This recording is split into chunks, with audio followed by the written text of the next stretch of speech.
নমস্কার, তোমাদের সবাইকে সানাস স্মাইল এডুকেশন সেন্টারে স্বাগত জানিয়ে আজকের ক্লাসটি শুরু করছি। আজকে তোমাদের সঙ্গে আলোচনা করব তোমরা যারা সপ্তম শ্রেণীর 2025 সালে ফার্স্ট ইউনিট টেস্ট পরীক্ষা দেবে তোমাদের জন্য রায় মার্টিন প্রশ্ন বিচিত্র থেকে আজকে সমাধান করে দেখাবো সপ্তম শ্রেণীর ভূগোল বিষয়ের মডেল নাম্বার 5 অর্থাৎ 5 নম্বর স্কুলের যে সমস্ত ভূগোল বিষয়ে ছোট ও বড় প্রশ্নগুলি আছে সমস্ত প্রশ্ন সমাধান করে দেখাবো। তোমাদের আগের ভিডিওতে আমরা বাকি যে বিষয়গুলো আছে সমস্ত বিষয়ের সমাধান করে দেওয়া আছে। তোমরা যারা এখনো দেখোনি আমাদের প্লে লিস্টে গেলে পেয়ে যাবে। চলো দেরি না করে মূল বিষয়ে যাওয়া যাক।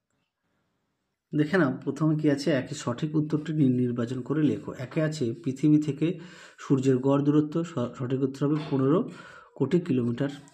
2 আছে পৃথিবীর আবর্তনের গতিবেগ সর্বাপেক্ষা বেশি নিরক্ষীয় অঞ্চলে, অপশান বি।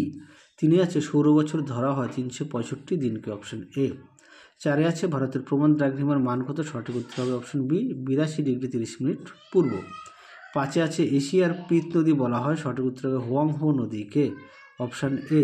পরবর্তী দেখো 6 জায়গার বিশ্বের বৃহত্তম সামুদ্রিক তৈলখনি হলো, সঠিক উত্তর হবে সাফানিয়া, অপশান বি।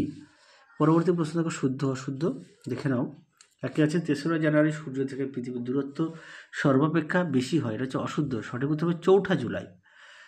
2 দাগে দেখো লেনা নদী বৈকাল পর্বত থেকে উৎপত্তি লাভ করেছে, এটা শুদ্ধ।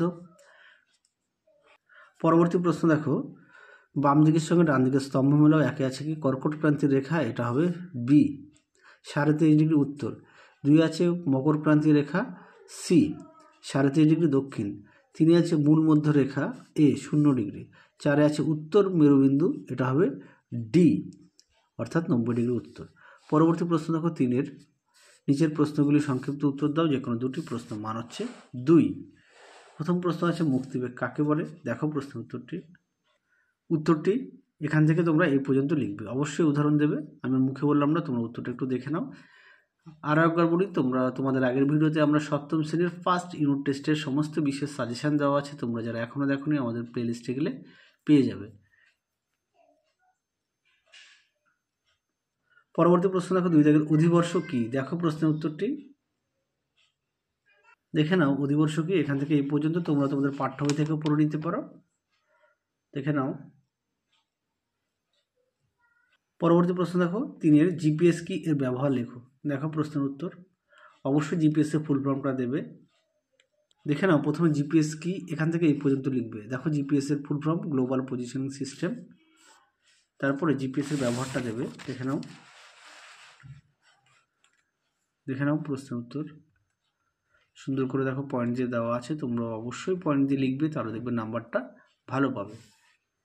চলো পরবর্তী প্রশ্ন দেখো। তোমরা অবশ্যই সমস্ত বিষয়ে পাঠ্য বই খুঁটিয়ে পড়বে, পাঠ্য বইয়ের দিকে অবশ্যই গুরুত্ব দেবে। 4 দাগের প্রশ্ন দেখো ভূমধ্যসাগর জলবায়ু অঞ্চলে কি কি গাছ জন্মায়, দেখো উত্তর দেখে নাও। কর্ক, ওক, চ্যাপেরাল, ইউক্যালিপটাস, তোমরা উত্তরটা এখান থেকে এই পর্যন্ত লিখবে, চলো পরবর্তী প্রশ্ন দেখো। দেখাবো 4 দাগের প্রশ্ন। 4 কি বলেছে, নিচের প্রশ্নগুলির সংক্ষিপ্ত ব্যাখ্যামূলক উত্তর দাও, যে কোনো দুটি, প্রশ্ন মান হচ্ছে 3। প্রথমে প্রশ্ন আছে 1-এর অপসূর ও অনুসূর এর অবস্থান সম্পর্কে লেখো, দেখো উত্তর দেখে নাও। অপসূর ও অনুসূর অবস্থান, তুমি উত্তরটা এখান থেকে লিখবে।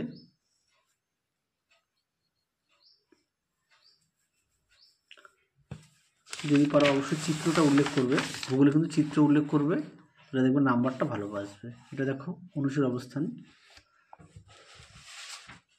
চলো পরবর্তী প্রশ্ন দেখো কি আছে, অক্ষরেখা ও দ্রাঘিমা রেখার 4টি করে বৈশিষ্ট্য লেখো, দেখো উত্তর দেখে নাও। প্রথমে অক্ষরেখার বৈশিষ্ট্য সুন্দর করে পয়েন্ট দিয়ে দেওয়া আছে, তোমরা অবশ্যই পয়েন্ট দিয়ে লিখবে, তাহলে দেখবে নাম্বারটা ভালো আসবে, দেখে নাও।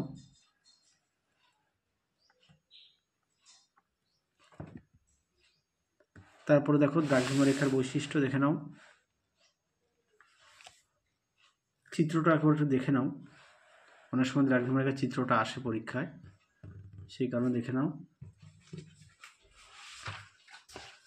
চলো পরবর্তী প্রশ্ন দেখো কি আছে, 3-এ এশিয়ার উত্তরবাহিনীর নদীগুলি প্রায় বন্যা হয় কেন, দেখো উত্তর দেখে নাও। প্রশ্নটা দেখে নাও। এশিয়ার উত্তরবাহিনীর নদীগুলির মধ্যে ওব, ইনিসি ও লেনা উল্লেখযোগ্য। এই নদীগুলি মধ্যে এশিয়ার পার্বত্য অঞ্চল থেকে উৎপন্ন হয়ে উত্তর বাহিনী হয়ে সাইবেরিয়া সমভূমির উপর দিয়ে প্রবাহিত হয়ে উত্তর মহাসাগরে পতিত হয়েছে। এশিয়ার উত্তর বাহিনীর নদীগুলি বন্যাপ্রবণ এবং এই নদীগুলিতে বছরে দুবার বন্যা হয়, কারণ একে আছে উত্তর বাহিনীর নদীগুলি বছরে 3 থেকে 4 মাস এবং মোহনা অঞ্চলে 8 থেকে 9 মাস বরফে ঢাকা থাকে। তোমরা উত্তরটা লিখবে, আমি আর মুখে বললাম না, এই পর্যন্ত লিখবে। আচ্ছা, আরেকটু আছে, এই পর্যন্ত উত্তরটা লিখবে, এই পর্যন্ত লিখবে। তাহলে চলো পরবর্তী প্রশ্ন দেখো। চলো পরবর্তী প্রশ্ন দেখো। 5-এর নিচের প্রশ্নগুলি উত্তর দাও, যে কোনো 2টি প্রশ্ন, মান হচ্ছে 5। দেখো 1-এর প্রশ্ন আছে, মহাবিষুব ও জলবিষুব বলতে কি বোঝো? রবি মার্ক কি? চলো প্রশ্নের উত্তরটা দেখাই,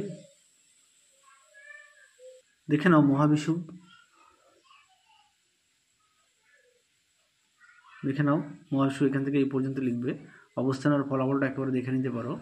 পরবর্তী দেখো জলবিষুব, দেখে নাও, এখান থেকে এই পর্যন্ত লিখবে, দেখে নাও। দেখে নাও রবি মার্ক, এখান থেকে এই পর্যন্ত লিখবে রবি মার্ক।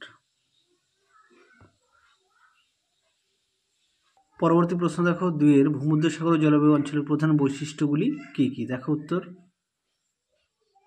দেখে নাও। ভূমধ্যসাগরীয় জলবায়ু অঞ্চলের বৈশিষ্ট্য দেখো, পয়েন্ট দেওয়া আছে, উষ্ণতা, বৃষ্টিপাত, আবহাওয়া, এই 3টি বৈশিষ্ট্য দিয়ে উত্তরটা লিখতে হবে। দেখে নাও, দেখে নাও প্রশ্ন উত্তর, দেখে নাও। তোমাদের আগের ভিডিওতে আমরা তোমাদের 7ম শ্রেণীর সমস্ত বিষয়ের সাজেশান দেওয়া আছে, তোমরা যারা এখনও দেখোনি আমাদের প্লেলিস্টে গেলে পেয়ে যাবে। পরবর্তী দেখো, নিরক্ষীয় জলবায়ু অঞ্চলের স্বাভাবিক উদ্ভিদগুলি কী কী? দেখো উত্তর, দেখে নাও। নিরক্ষীয় অঞ্চলে আবলুস, mahogany, rosewood, rubber, ironwood, cocoa, cinchona ইত্যাদি। এখান থেকে এই পর্যন্ত লিখবে। পরবর্তী প্রশ্ন দেখো 3-এর, এশিয়ার পামির গ্রন্থি থেকে নির্গত পূর্ব ও পশ্চিমের পর্বতগুলির নাম লেখো। দেখো উত্তর, দেখে নাও প্রশ্ন উত্তরটি। পামির গ্রন্থি এখানে দেখো দেওয়া আছে, আর এখানে দেখো আর্মেনীয় গ্রন্থিটা দেওয়া আছে, তোমরা একটু পড়ে নিয়ে লিখো, আর পাঠ্যবইটা একটু খুঁটিয়ে পড়ো। হ্যাঁ, পরবর্তী দেখো কী আছে, 4-এর, ইয়াংসি নদীর অববাহিকার অর্থনৈতিক সমৃদ্ধির কারণ লেখো। খুব গুরুত্বপূর্ণ প্রশ্ন, পরীক্ষা খুব আসে প্রশ্নটি, তোমরা অবশ্যই ভালো করে পড়বে। দেখে নাও প্রশ্ন উত্তরটি, তোমরা এখান থেকে লিখবে। পয়েন্ট দেওয়া আছে, বিস্তীর্ণ সমতল ভূমি, প্রশ্নটা দেখে নিও। 2 আছে অনুকূল জলবায়ু, 3 আছে পর্যাপ্ত জল, 4 আছে কৃষিকাজের উন্নতি। দেখে নাও। আরও একবার বলি, তোমাদের আগের ভিডিওতে আমরা সমস্ত বিষয়ের সাজেশান দেওয়া আছে ফার্স্ট ইউনিট টেস্টে 2025 সালে, তোমরা যারা এখনও দেখোনি আমাদের প্লেলিস্টে গেলে পেয়ে যাবে। দেখে নাও, এই পর্যন্ত লিখবে, অবশ্যই পয়েন্ট দিয়ে লিখবে।